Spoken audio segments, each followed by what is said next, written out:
You have now arrived at Stadium and Gale. The snap, the kick, it's been blocked again! Oh my! It's been blocked again! He's going to heave one deep down the field. It's going to be to the goal line. It's going to be gone! It's a touchdown! And the Gators have won the game! Tyree Cleveland! Oh my! I can't believe what I just saw! Dropping back to throw, pops and fires the ball over the middle. It's Dory! It's Dory! Got a touchdown! Dory's got a touchdown! Oh my! Dory's got a touchdown! Hands it off to Harvin. He comes back. Say goodbye. Ahmad Black, in his final game as a Gator, takes it all the way home and sends Urban out a winner. You have now arrived at Stadium and Gale.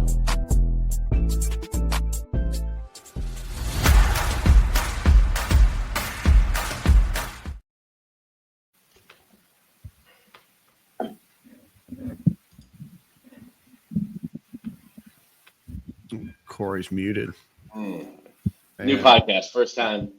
Man, I don't know why. No, this is all on StreamYard. They muted me, man. Boys and girls, ladies and gents, welcome to another episode of Game Day Eve by Stadium and Gale. It's your boy Corey. It's Dan. Delatory. And your boy J Scott 2-5 was good, y'all. What up, 2-5? Yes, sir. Top of the top. Lane Kiffin news is going crazy. We got the Tennessee Vols, the toothless Tennessee Vols, pulling up to Gainesville. How y'all feeling? Forgot there was a football game. So did I. Forgot we're still doing those. Yeah. Yeah, man. It's a tough one, but you know how it goes. I feel like, I saw some stats saying that basically Tennessee hasn't beat us at home in how long? Like 22 years. Yeah, 22 years. Like, that's crazy. So at least that's something to look What forward was your to. record against Tennessee? I don't think they ever did they beat us? I don't think they ever beat us. Should I say. So Yeah, it's been what a whirlwind the last 4 days have been. Timeline, the message boards, the text messages, everything else. It's been a wild time. Let me tell you what. It being in my position, I don't have to report on it like Zach and Graham and all these guys. Totally different experience. Much more enjoyable. Yeah, you find yourself in a rock and a hard place between wanting to share, trying to get multiple people. There's just a lot of different stories, a lot of different people involved. There's a lot of, I don't want to say hearsay, a lot of it's a game of telephone, right? Nick, you and I have been in a group chat with somebody that is pretty plugged in to, we'll just say, the program. And he's hearing stuff, and then it's changing, and then it's like, I didn't hear that. It's just, everything is. You're getting like a taste of it though, Dan. Like you're getting a taste of like what it's like to be a beat reporter. You are, a lot of it, we felt like you are a safeguard or a mediator between crazy internet rumors and like what you say, people will listen to and follow and believe that that's true. But you just get so much crap. Yeah. And then you have to like sift through the crap because there might be a diamond buried in it somewhere. Yeah. But coaching search season for those guys, there's no alcohol in this. It's just delicious Wawa coffee. Sorry to hear that, man. Well, I'm at our Florida Victorious office. I have a bunch of bourbon in front of me. It's time to start drinking. You have to sift through so much, and it's just like especially when you're covering it, and like it's your job to cover. Like it's not Dan's job to cover this, but like you have to chase everything down. So when some lunatic on the message board says, "Hey, someone told me this," you have to chase it down. And when somebody says like, "Oh, a Bull Gator told me that," I'm like, I think it's like $10,000 a year to tell a Bull Gator. And that money is not getting you a say in who the next coach is going to be. So I don't know that the Bull Gator you're talking to knows what they're talking about. Right. And that's not to say that all information that's out there is not true, partially true, that information is being hidden. I mean, I think at the end of the day, it's been a pretty quiet search overall. It's been very quiet from the Florida side, and I think that that's what's got a lot of people jonesing for information. And this is the first time Florida's fired a coach this early in the modern internet time. So you've had to follow it for 5, 6, 7 extra weeks than what you normally are used to. So a lot of information that's out there, a lot of conflicting information. And I think Ole Miss, Florida, and LSU all feel very confident. And depending on who you talk to, there's been deals signed with all of them. So yeah, everybody has biased information. The information, I don't know why people be flipping out. It's too soon. It's just the information. It's just what it is at that moment. That don't mean it can't change tomorrow. The information can change tomorrow. Yeah. It's not too soon, not too late. People that are emotionally tied to it, like, oh, why'd you tell us? And it's not. That's not what's happening, bro. It's just information. As it comes out, you take the information, decipher if you think it's true, false, credible, etc. But it's just information. But all these programs feel confident, and I do believe they should. This is good negotiations. All the information from every side is biased, but you just let it play out. Like nothing's going to happen. I don't even know what information people are looking for. Flights, like what could you possibly get between now and the Egg Bowl that can change anything? Everybody's doing the same thing. It's wait and see what happens with him and Ole Miss after the Egg Bowl, and then that's when the dominoes start to fall. Right now, they playing y'all for clicks. Everybody's playing y'all for clicks. There's nothing to chase right now. Nobody know what Lane Kiffin's about to do. No, I don't even know if Lane Kiffin knows what he wants to do. Yeah, correct. Stop looking at like the Kowski and the Poly, whatever they are, the Poly mark. Stop looking at those and freaking out every single time a line changes. Like the line's going to change every week. They've been just taking your money and flopping lines around for 6 weeks now and just taking your money. They don't build palaces out in the desert for being wrong, and they've literally just been flipping. Like Eli Drinkwitz has been nearly a betting favorite to be Florida's next coach, as much as Lane Kiffin has, and then John Summerall will probably pop. Like they're just taking your money. Stop freaking out. Also, just in general, it does get ugly after Kiffin. It does get real ugly, man. Go ahead, Nick. I'm sorry. Just in general in life, I get like Florida football is important, but like I can't control who the next head coach will be. You can't control who the next coach will be. I'm not going to let it ruin my day. Go touch some grass, baby. Yeah. All right. Well, let's get started. Let's give a quick shout out to our friends over at the Dykus Burke and Lewis Law Group. Go visit them at dykusburklaw.com or give them a call at 727-258-0043. They are on your side against the insurance companies. They used to be on that side, and now they are fighting against them for you. So if you have any issues with any sort of property insurance claim, flood damage, water damage, roof damage, whatever the case may be, go visit the Dyke Burke and Lewis Law Group and give them a call at 727-258-0043 or dykusburklaw.com. All right, guys, let's talk Tennessee. Then we can kind of round off if we need to on the coaching search. Tennessee at Florida tomorrow, November 22nd, Saturday at 7:30 p.m. Chris Fowler and Kirk Herbstreit on the call. I was kind of surprised, and then I saw all the other games that were happening this week. I'm like, not as big of a surprise. Kind of a weak week in college football this week. Game will take place in Gainesville. Like Jordan said, Tennessee going for their first win in Gainesville since 2003. Gators currently 3-7, 2-5 in the SEC on a 3-game losing streak, and Tennessee is 7-3, 3-3 in the SEC, and 20th in the polls. Gentlemen, what are your thoughts in this game? Nick. First thought, weird to have this game in November. Yeah. It was weird to play LSU in September. Weird to have this in November. I hate it. Also hate that we won't have this game next year. Shout out to the SEC league office and their schedule. Is this the first time we've not played them like early on in the season since that 9/11 year? Yeah. And that game was scheduled, obviously, for early September. That was the I can't remember who it was, but that was a slap game where we Yeah. Florida was going to win, and there was a slack. Yeah, can't remember right now. Interesting game. Tennessee's had a solid offensive line. Don't give up many sacks. I think we know what to expect. You know what to expect from Josh Heupel. It's a fast-moving offense. Florida, again, the injuries are what they are, especially on the defensive side of the ball. Getting your substitutions in right, being able to stay fresh when Tennessee's not going to give you a chance to substitute, and you are very thin in the secondary. That's not new anymore. We don't need to keep talking about it.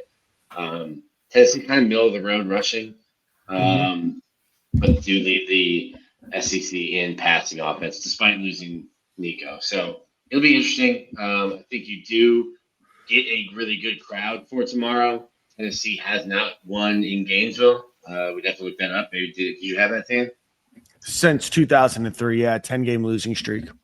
That counts for something. And I think, the team will continue to play hard. I think that's just kind of the character of the guys that they built.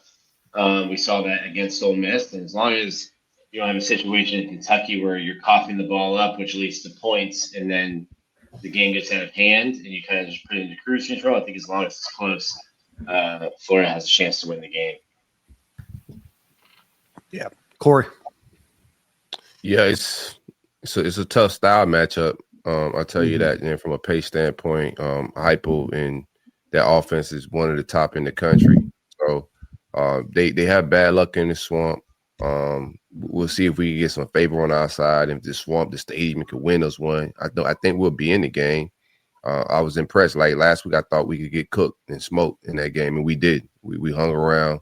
After seemingly looked like we quit in the Kentucky game, we came back last week and looked like, a decent team again. So I think we'll be in it, but it's going to be hard for me to see us winning because defense has been reeling a little bit. Like we've been able to count on them most of the season, but when you start looking at the stats like of late now, like you can tell we're taking a step back defensively, and this wouldn't be the ideal week, but we do play better at home. But from a style matchup standpoint, we don't match up well. We turn over the ball way too much. We're going to have to take care of the ball. DJ's going to, have to protect the ball better, especially on the other side of the 50 and in the red zone. You can't turn the ball over. You got to give your defense a chance. Even if we don't go get points, let's try to pin them. Our punting's got to be a little better with pinning teams, et cetera. I know Nick don't like that, but punters get criticized too.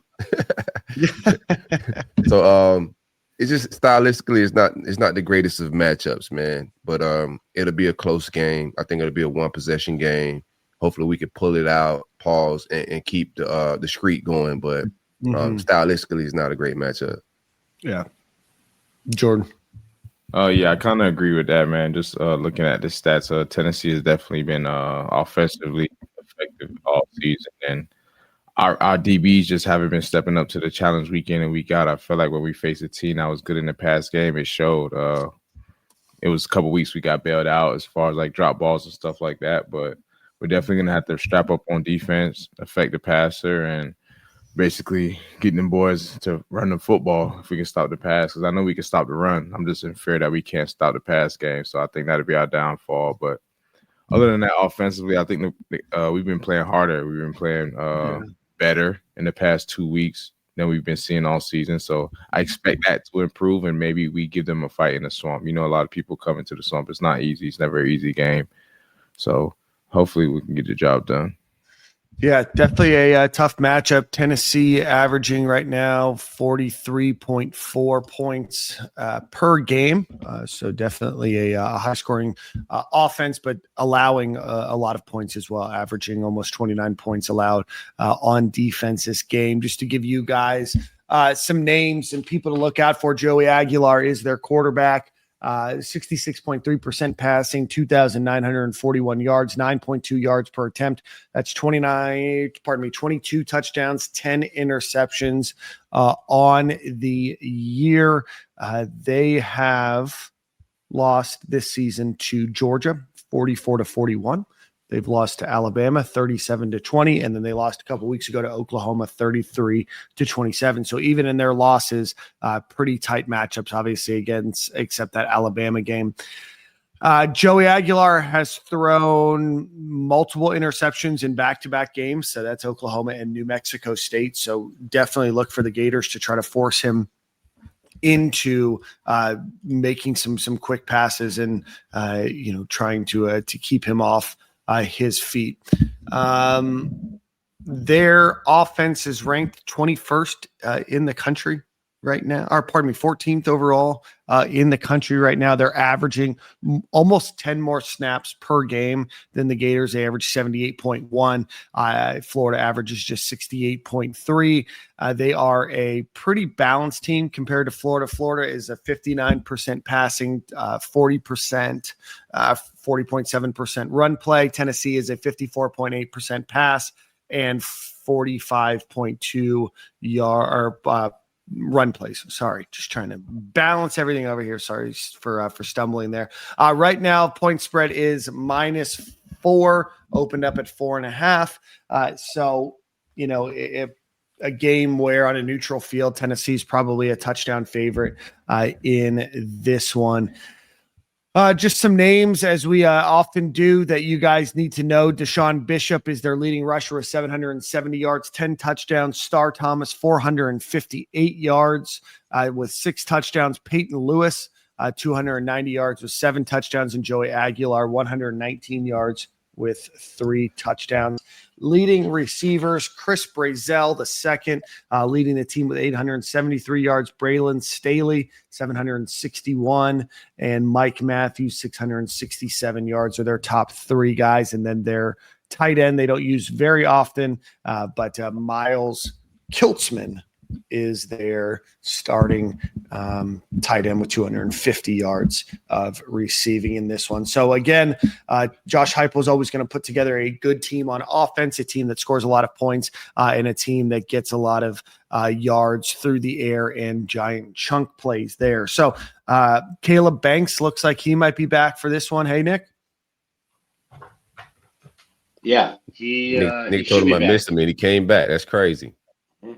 Yeah, he was really trying to go. So I did not think he was going to be able to go last week. He mostly practiced last week, limited, wasn't a full participant. And then I was surprised. I thought he would just come out and in sweats in Oxford, but was surprised to see him go through everything. So another full week of practice this week. I think we should expect to see 88 back this week and then next week.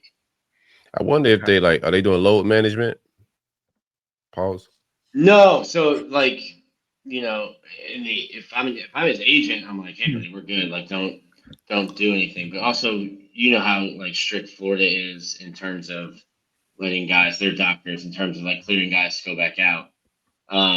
He's fully cleared to go.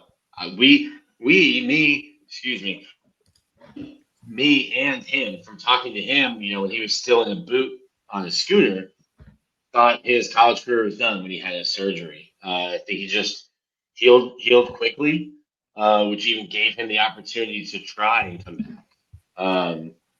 Probably against some outside people's advice of coming back. Most people probably would tell you just pack it up, start your pro day stuff, start your combine stuff. But yeah, no, he's good. He wants to play. I think he wants a couple more games of tape and then wants to be able to play with these guys again. Yeah, I think my take is if he's back, I was asking about load management because if he's back full-fledged, I think we're going to see a better pass rush. I said on the Gator Panel show before the start of the season, I thought he was the MVP of the defense, and his presence is definitely missed. It's unfortunate Gums is out for the rest of the season, but who's ever playing aside Caleb Banks this week is going to get a little tick up, and I think we're getting to that quarterback. So we'll see if that changes. And that could help us, stay in the game at home crowd. Quarterback can't, get his cadence and get into his rhythm in the right way, get his snap off, the line not getting out of their stance as fast on the road. I think we could possibly see our pass rush be a little better with Banks back. Yeah, that's obviously a huge one. Gators still out with the injury bug here, but I think getting him back, we talked about it before the season that he's probably the best player on defense, or probably the most impactful player on defense. Been out for the better part of 3 months now, so or 2.5 months. So hopefully, he can get some of that rust off, get him in a position where he can get some good tape, and then head off to the NFL, where I think he'll have a great career. You're still missing, a number of people. You still have LJ McCray out. You have George Gums out for this one. You have Micah Boyro out for this game as well. So you're going to need him to step up, because Gums and Boyro. Makai Burrow. Sorry, Makai Burrow. Makai Burrow out for this one. And so, it's a good thing Caleb Banks is coming back, because I don't know what depths the Gators would have to reach to at the defensive tackle position to try to make this game work without the both of them. We about to tell Nick to learn one tech, man. I can see it. I've gained weight, but not that much. What do we? I think it's been hilarious to watch Drake Stubbs. I want to see Drake Stubbs get more snaps. Drake Stubbs has been politicking every single post game with some type of GIF, some type of tweet about getting playing time. This game could get dangerous for our safeties. Our safeties gonna have to come play some football. I think Hypo's gonna try to attack us deep.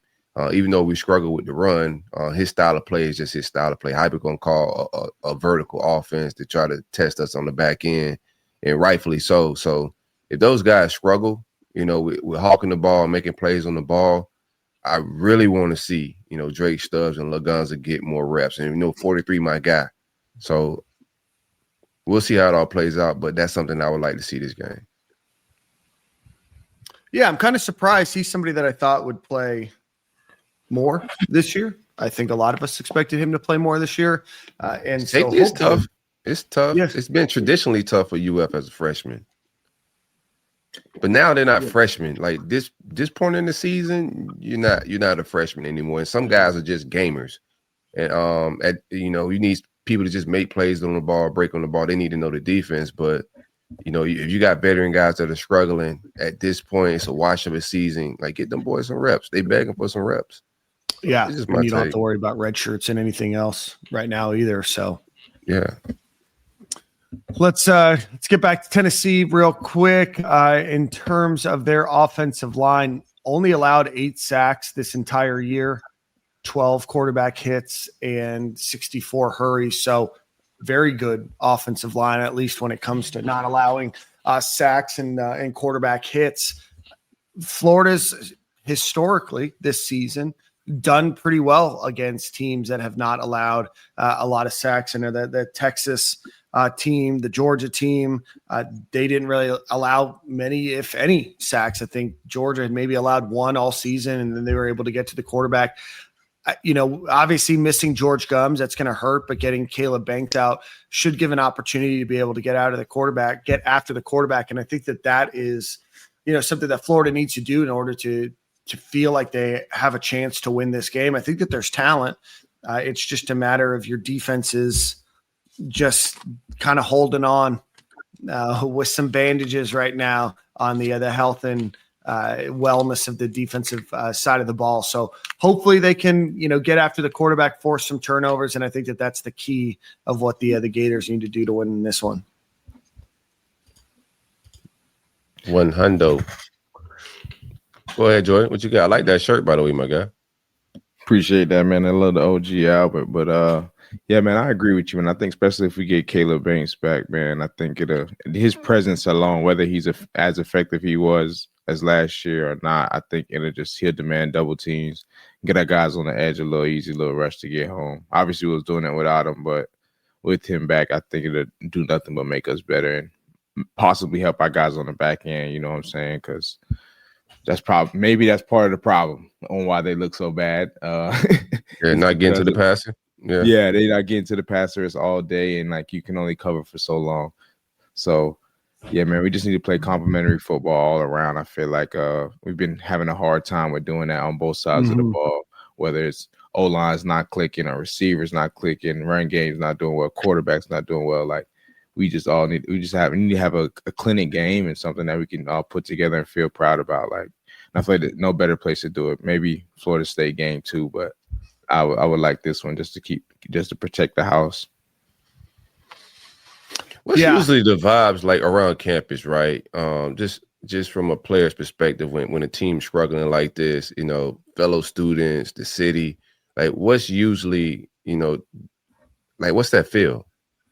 I mean, I think it kind of drives the players, man. I think we've been seeing that these past 2 weeks. I feel like, you know, a lot of players, when they hear the outside noise and they see it, some pay attention more than others, but we all talk about it at some point in time. And I think through practice and just practicing hard, I feel like it just makes dudes want to go hard to prove everybody wrong on Saturday, sorry. But I kind of felt like that. What game was it when I called it? Oh, it was Texas. I was like, I wouldn't be surprised if the Gators come out here and beat somebody today, because that's typically what happens. Everybody doubts us, and then the Gators come out and roll whoever they're playing, and it was not even expected. So that's how I feel like the atmosphere is around campus when everybody kind of gives up on you. Terrible season. It's quiet around. It's not as fun to see a football player walking around. I think those guys dig a little deeper and try to, you know, bring everybody back together. Where we at injury-wise with receivers? Yeah, I was just going to mention that. So you have Eugene Wilson and Dallas Wilson out for this one. Vernell Brown is still listed as questionable. Tony Livingston is probable, but obviously he's a tight end. So I think that he'll be back. I think they actually announced that he's going to be back in Austin Barber. So I think Vernell Brown, Eugene Wilson and Dallas Wilson. What are our starters right now? I want to see more Agent Zero offense too, man. But what are our start situation? So you're still going to have J. Mike, Aiden Mizell. Okay. After that, I guess Tank Hawkins. No, Tank's or not Tank. I got it for you. Your X be Mizell and Louise. Your Z would be TJ Abrams. I'm sorry. And then your H, Sturdivant and Mizell. Those are basically your 6 guys. And then you get into Taylor Spirito, Jackson Wade. No Agent Zero? Sorry, Nashawn Montgomery would be before those two. He's been playing a lot. He hit a good catch the other day, but I thought we'd see more out of him this year. I know that there's a lot of people in TJ Abrams has done well, I thought, stepping into his role from where he was at. I thought Nashawn Montgomery might jump him going into the season on the depth chart, and I've been very impressed by what TJ Abrams has been able to do. For sure. I'm trying to see. So Nashawn's played in 4 games right now. So, if you don't see Nashawn, maybe that's him and the coach staff being like, hey, I should probably just redshirt this year. Yeah. Because you haven't had a ton of production this year. I don't know. Because he has just one catch this year? Yeah, I don't know that there. Let me see. Yeah, I would have redshirted if I was. I would catch that shirt for sure. 3 catches for 26. You've now played in the limit to maintain a red shirt. He's out there practicing, but obviously you can practice. But that'd be a conversation you'd have to have with your position coach, who's also the head coach. Keep you from having 2 conversations, just one. Yeah, I would not probably expect Nashawn Montgomery. I mean, unless he's a guy that thinks, there's an opportunity for him next year and, he can do it all in 4 years. But, it's probably better to bet on yourself now and say, hey, let's take this year, especially with the lack of production. And it's not there's obviously been a lot of injuries, and I guess you can play it by ear, but unless absolutely needed, and you can play in those 6 games and be featured, being a guy that plays 8-9 snaps and maybe gets 1 ball thrown his way may not be worth it. Yeah, I don't see it being worth this while. Yeah, there's opportunity with the Tennessee secondary, but defenses are going to play how they played the entire season is going to look different on tomorrow.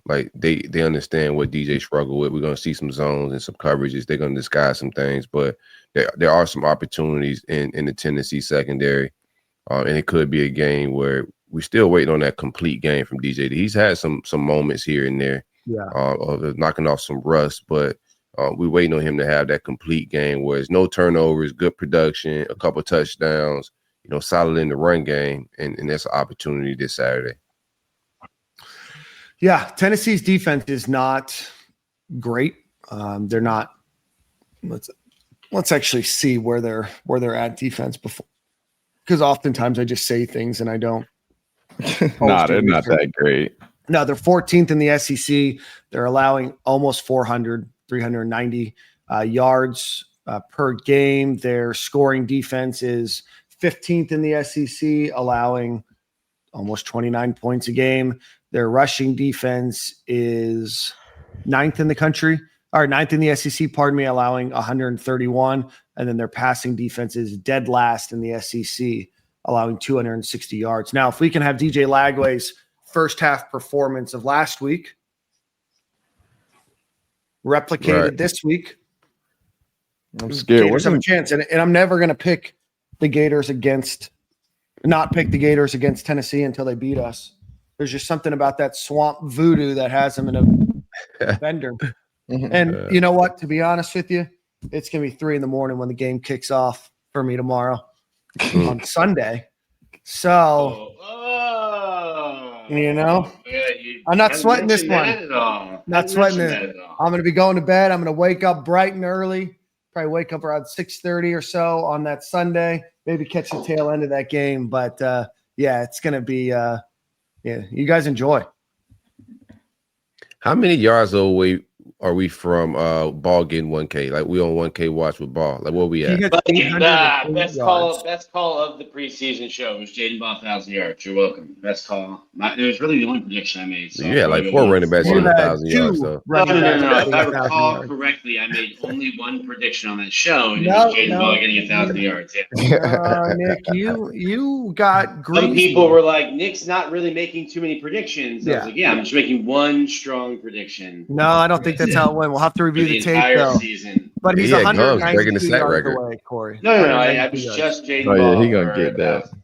It was just Jaden Ball for 1,000. So we at 172. You said we're at 808. He needs 192. 192. Yeah. Yeah, we should get that. I think Scott, we can defeat him. That's all we got left this season. Scott is normally here. Positive, but this is clearly fake news. I only made one. Scott is here every episode before it even gets started. Yes. Drops a Go Gators. Scott's great, but I think he's misremembering. I definitely only made one prediction. This is what Scott does at the beginning of every show, usually 5, 8, 10 minutes before we get started. He's always here. So I'm willing to say Scott knows. Scott knows. Yeah, I think he's just misremembering. The only thing I've ever said was 1,000 for Jaden Ball. So timeline's gonna be heated, David. I didn't say anything. I just said it's gonna be early. I'm fleeing the country. You guys caused me to flee the country. That boy broke line records on the panel, man. He said Gums was gonna break the sack record. You was in your bag, bro. Not for injury, maybe. If not for injury, we'll never know. Okay, if he was injured and on steroids, he wasn't breaking that record, man. No, the first 4 games or so, he would have really had to go on some sort of tear. Yeah. Yeah, I'm hoping that the injury bug that's been ailing the Gators the last few years doesn't happen again next year, man. It's just been tough. And it's football. It's a collision sport. These guys are bigger, faster, stronger than they've ever been. Like, that's just the game of football. But, man, it's just so many good people that we were excited to see this year that just we weren't able to see much of, right? Eugene Wilson, Dallas Wilson, LJ McCray, Aaron Gates got injured early. Jacoby Jackson got injured. Dijon Johnson got injured. Rod Kearney was injured. Man, you're making me depressed, my brother. I know. Making myself depressed.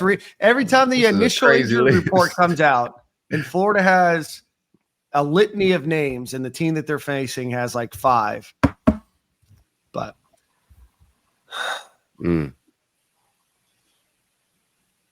so, all right, perfect. Pup never even showed up. Like, shout out to Pup, man. I don't know what's going on with Pup. That's a great question. I like Pup just never kicked the injury bug. Yeah, just never came out. gotta get the streets what they really want to talk about. So let's get through this game, man. Tennessee is what I think we got score predictions, over unders, buy or sell. Let's do it. Yeah, we can do some buy or sell here. All right, so we're always going to start with the usual DJ Lagway 225 yards. I hope Nick. so. Is this buy or sell or over? This is over under. Over. Okay. I'll go over. Yeah. Jordan? I'm on the over. Yeah, I think Tennessee's pass defense is cheeks. All right, so quick math. What is that? 80, 86, 90, 96? We'll just go ball. 96 yards. Over under. Over, baby. He's got to fulfill the one prophecy I made all year. He's going to help me fulfill it. Over. Need it over. Okay. I'm on the over too. I think he gets 100. Okay. All right. Joey Aguilar has thrown 10 interceptions this year. Gators have done pretty well against quarterbacks that have not thrown many interceptions. So with Aguilar throwing 10, I think that's second or third in the SEC. Do we think that the Gators can get a turnover on Joey Aguilar, an interception? Yes. Yeah, I think we get one. They're gonna be trying to air it out all game. Yeah, and they're going to. Yeah. I'm gonna need to see my young safeties right now. I'm gonna say no, man, because we don't got no ball hogs back there, unfortunately, brother. Unless I Will the see one of these Gators? young boys. My bad. Will the Gators get a sack? Big Banks back, baby. Yeah, they'll get one, but I think Tennessee's only given up 13 all year. They have a good offensive line who's protected Joey. But yeah, I'm just buying everything. Okay. Jordan? Yeah, man, I like the over on that. I think we'll be able to get there, especially if they're going to be dropping back all day. I think it gets to a certain point as a D lineman, you're going to want to get you one. All right. How many do we think? Let me see. I'll pull up the Hard Rock. I'm just going to pull up a betting app. They don't pay us, so sorry for their free plug. Do we think that DJ Lagway throws an interception tomorrow? Nick's saying yes on everything, so I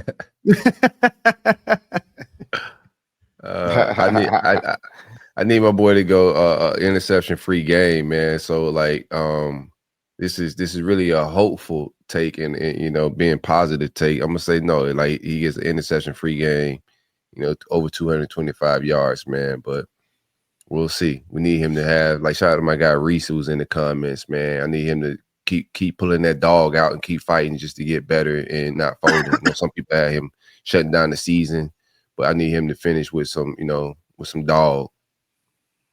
Jordan, what do you got? Need some dogs. I think I'm with Corey on this one, man. I want to see him have a clinic game, a great game, something that we can look forward to the next season. So, and this is the great defense to do it. They're not that talented. It's nothing to be scared on that side of the ball. So hopefully he does what we expect him to do. I feel like we kind of felt like this versus Kentucky and it got ugly. So come on, my boy. Yeah, prove me wrong. Do me right. Yeah. All right, take care of the ball. I think we can win, man. We got to take care of the football. This team isn't good enough to be giving away the football. Like the offense isn't good enough to play from behind. So just give the defense a chance. They're going to keep us in games. Just take care of the football. Get 3 when we can get 3. Make them drive the length of the field, like that type. When we giving turnovers, we just shooting ourselves in the foot and making it a tougher task. Absolutely. Here's one that I got online. Gators passing touchdowns. It's an even over-under at 1.5. Will the Gators get will DJ Lagway or whomever is a quarterback throw for more than 1.5 passing touchdowns? I say no. Okay. Who else would it be? Well, I mean, it just says Gators passing touchdowns. Yeah, it could be running touchdowns. It could be Tramel Jones. It could be a Wildcat. It just says Florida Gators passing TDs. They don't do the same prop bets they do in like the NFL. Yeah. Give me the over. I'll take the over. Okay.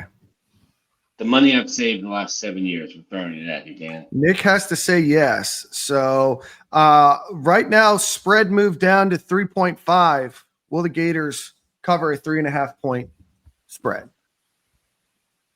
No, I'm sorry. They're the underdog. So do you like the Gators to win plus 3.5? Yeah. Okay. Yeah. Give me the win, man. This is Tennessee. Yeah, I'm the same way. I think Gators upset on this one. For nothing else than we've had worse talented teams beat them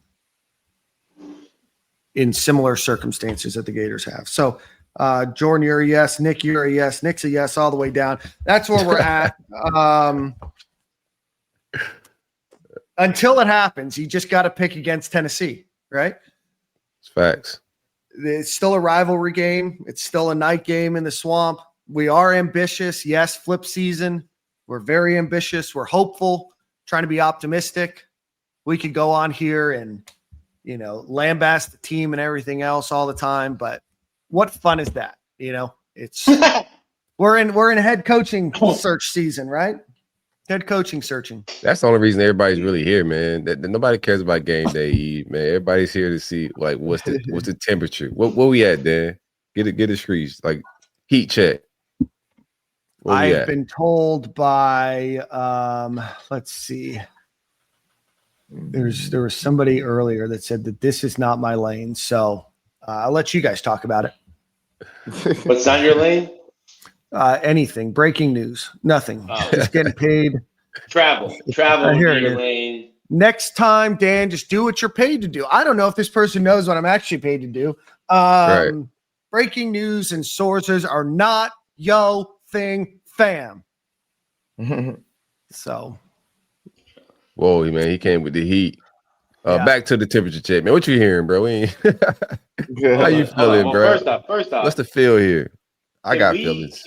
I won't speak for everyone on the show. Please stop following like Gators season, Gators Network. They're just taking stuff from actual reporters who are doing it and making it to an Instagram graphic. Mm-hmm. Please stop sending me their stuff. So you think they don't have sources? No. Gators doesn't seem legit though, and it seems Graham Hall put a story SZ. out. Graham Hall put a story out that said Graham Hall put a story out that said Florida met with Lane Kiffin. So Gators Network did no reporting. They just didn't attribute Graham's reporting to him.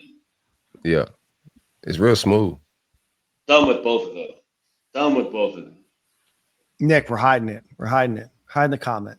Yeah, I mean, I think you heard. Yeah, okay. There was news about John Summerall that got released on Wednesday. I know for a fact John Summerall, when that news broke, called a number of people to make sure that was refuted. There was plans to meet on with John Summerall, and now John Summerall is no longer a candidate. John Summerall was a person. They have interviewed other people. They have interviewed and will talk to and do due diligence. And when you hear names of people that Florida is talking to, like, don't rush to the edge of a cliff and be like, oh, Florida's already down to their 18th option at quarter or at head coach. It's just not how this works. You have to talk to different people. You have to understand the market. You have to understand what people are asking for. You need to talk to different people. That's why you hire a search firm. You don't hire a search firm normally to just identify one candidate. And a lot of it is market research, market analysis, future. There's just a lot that goes into it. Sometimes it's reference checks, and we hear that a firm talked to another coach, and it's like, well, yes, but not in what you're thinking, right? There's a lot that goes into this beyond just the names that are associated. So you have to do due diligence. I mentioned this 5 weeks ago when the firing happened, or 4 weeks ago, whatever it was. Florida has a number one target, and Florida feels, and the people around feel confident. What that means can be varying levels of confidence. Is it well placed? Is it misplaced? Who knows? I'll say that Scott Strickland, from everything that I've heard, has done a very good job with this search. Be careful about running again to the edge of the cliff, about Florida not doing certain things for Lane or other coaches. Like, Florida gave the entire athletic department over to Lane Kiffin, or to Billy Napier. If you don't think that they would potentially do that again to another coach, just like use some critical thinking there. That's the update, just relax. I think that John Summerall, I understand they got to do due diligence, and it's a search. They should do due diligence, but I think they set a criteria, and I don't think John Summerall fit into that criteria of what we originally, was kind of told what this search is going to look like. A candidate will look like going Sun Belt, a guy that's not proven G5 again, a guy that Billy Napier put hands, feet, and other parts of his body on, probably paws. I don't think that will go over well, from a lot of different standpoints. I was happy when they refuted that. I heard similar things. There was some like poking around, but from the guy that I talked to, I was already, before that news hit, and I had tweeted, I expect John Summerall and the Auburn thing to be more heat. If Kentucky had got rid of their coach, him being Kentucky alum, that could have had some legs, but I don't think he fit the criteria. I'm glad that conversation didn't go down, or the vetting, whatever the process they are with him. I do want to see other names than what's being said out the lane. Like, Lane's the number one target. There's been some it depends on who you're getting your information from. Some people are saying that Drinks is not a guy they're going to consider at this time. I don't know how true that may be, but I'm not high on him as well. It just gets a little muddy. Like, I'm not feeling the Jed Fishes. Like, whoever we get out the lane, sign them to a very small contract with a very small buyout, because we're going to be doing it again in 3 years, is my feel. I wouldn't mind going assistants, Will Stein, somebody in that world. Love Kelly Dillingham. I wish Lashley was a guy that they was rocking with a little bit. I think those dudes sound more promising than a John Summerall, a Brent Key. I don't think some of that stuff is a fit stylistically with offense, personality-wise.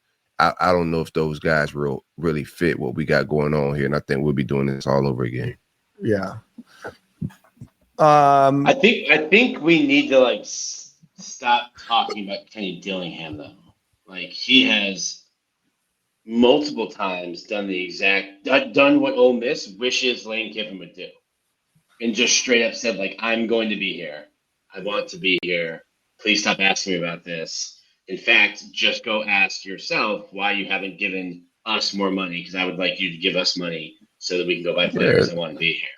You're only faithful as the girl you have options to sometimes, man. Right now. He went, but he went there. I feel like it's different for, alumni. I feel like wrong for that. Arizona State and wants to be at Arizona State. He's gone back to his high school sweethearts and is trying to make it work.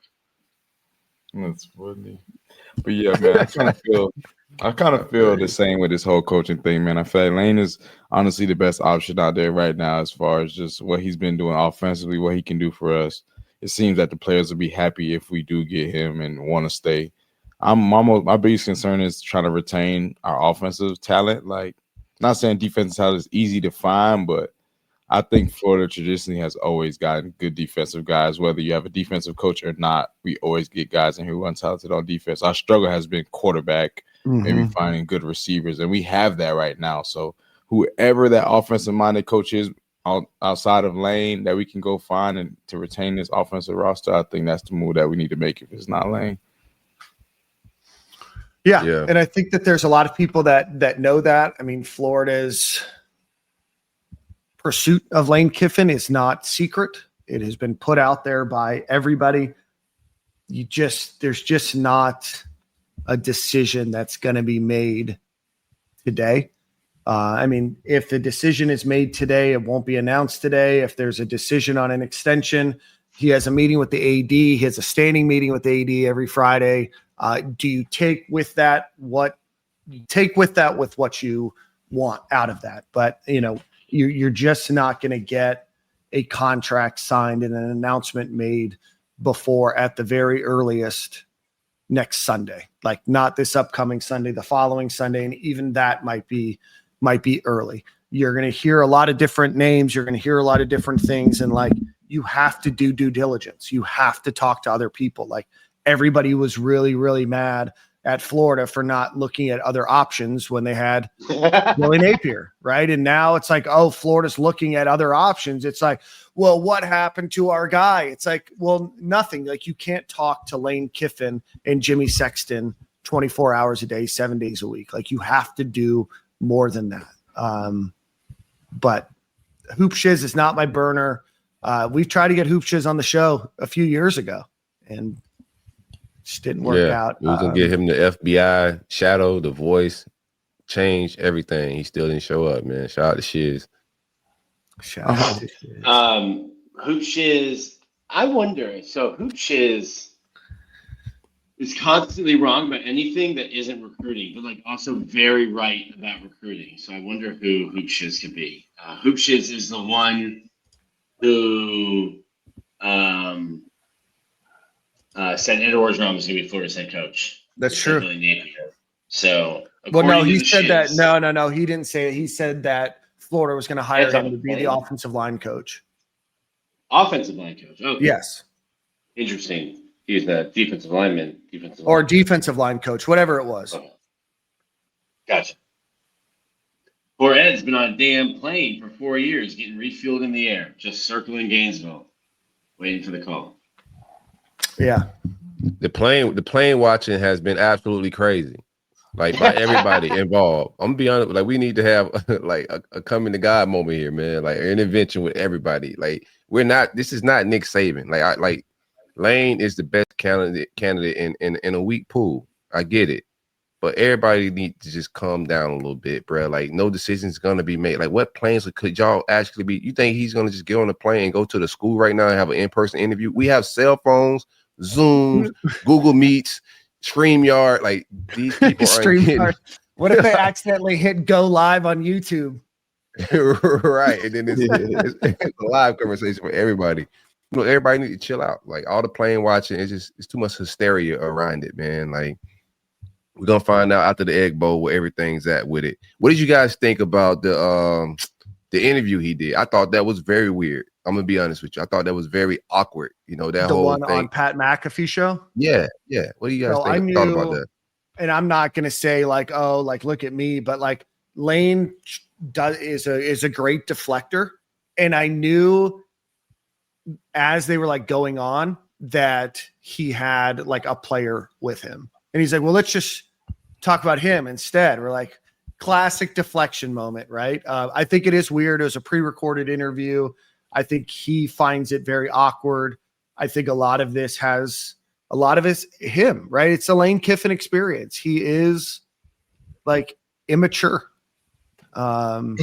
He brought all of this on himself. Light, and like, listen, if we get Lane Kiffin, like, there is a chance that he does the same thing to you in 3 years. What if the NFL starts coming?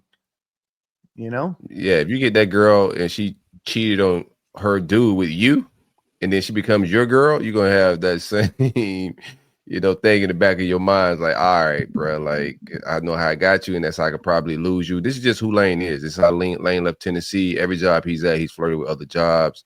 Yep. This just comes with the territory. Like, I've always thought he was a good play caller and a good, X and O coach. It's other things that comes with coaching, that you got to deal with when it pertains to Lane. And we're seeing that.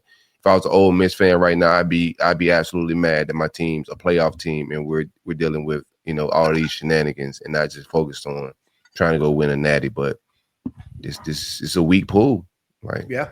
it's a very weak pool. Coaches are getting chewed up and spit out quicker than they ever have. And yeah, I mean, I don't think that Lane Kiffin deserves to be the highest paid coach in college football. And I'm almost positive that he's going to be by a large number, by a 7-figure number. Bob, it's gonna be the highest paid by a meal. Woo. Yeah, Shout like out until to Lane, man. the TV bubble bursts, like it's fake money. They're just playing with monopoly money until the TV bubble bursts. Well, not Florida State. They don't have. They're not playing with someone. Everybody but Florida State. Not everybody, Nick. You're in a poverty conference, so you got to go ahead and get into one of the two conferences. Excuse me. The Big 12 and the Big 10 and the SEC are playing with fake numbers. Yeah, and you can include Texas Tech, who is in the Big 12, playing with fake numbers too. Dan, can I ask you this question? Has there been any new names vetted, like Clark Lee or anybody like that? You don't know? You don't have to answer, bro. Yeah, no, I don't know the answer to that. I do want to point out something, Corey, because I saw you say something to Jaws after you talked. Lincoln Riley has been vetted by Florida. Woo, don't get me excited. Yeah. Like how far that went, what the interest level is, I don't know all of that. If you have the opportunity, this is my take on that. So if you vetted him and you have the opportunity to hop out of this fiasco of what this Lane Kiffin thing is, unless we don't know like how confident they are confident. Like everybody I talk to on our end out, and we don't know what they know. Like Florida has been quiet with a lot of this stuff. We don't know what they know and what type of games that Sexton and Lane could be playing. We just don't know. But he's definitely telling everybody, like every program, similar vibes because everybody feels confident. But me, if I'm in charge, right, if I could jump out of this fiasco, I don't think there's a huge gap. If there is a gap between Lincoln Riley and Lane Kiffin, I would say the biggest difference is Lane's ability to hire a defensive coordinator, right?